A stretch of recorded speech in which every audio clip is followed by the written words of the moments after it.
Have you guys been watching The Gifted? If you haven't, I strongly advise you to. It is literally one of the best comic book shows on TV. I promise you, there is so much great stuff in this show. You will not be disappointed. As a comic book fan, as an X-Men fan, you will absolutely love the cast, the characters, and the awesome plots they have going on.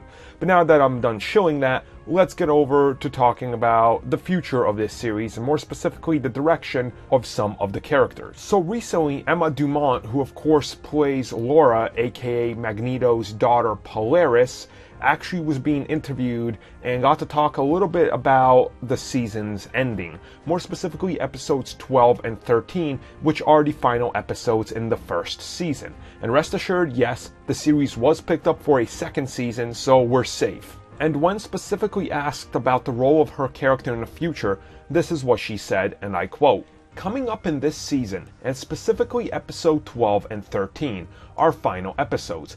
Polaris struggles with, she thinks there are two paths, what she believes and what she wants, what her personal beliefs are, and what she thinks is right. And then the other path is what she was born to do, which is be Magneto's daughter, which is to take over his legacy. But what she doesn't realize is that these two things are exactly the same. And she finally does realize that eventually, in the season later on, and that really terrifies her. She hasn't heard great things about her father. In fact, she's heard bad things about him. Her chosen family, the Mutant Underground, they don't think highly of him. They think he was a bad guy. Anyone who would hurt a human is bad. Even if he saved 200 mutant lives, it's still bad. But she still can't deny that she's exactly like him in every way. Even her mutant abilities are the same.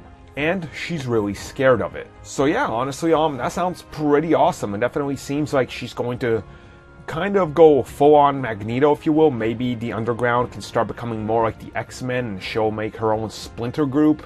Probably that's kind of in vein of the Brotherhood, which definitely sounds like that's the way they're going. So I'm rather excited. I want to see how they handle this and how they go forward into season 2 and start, putting in a few familiar nods and things and building out this future X-Men world without the use of the Brotherhood and the X-Men. But eventually we know there will be a cameo or two, but we'll talk about that when it's time to talk about it.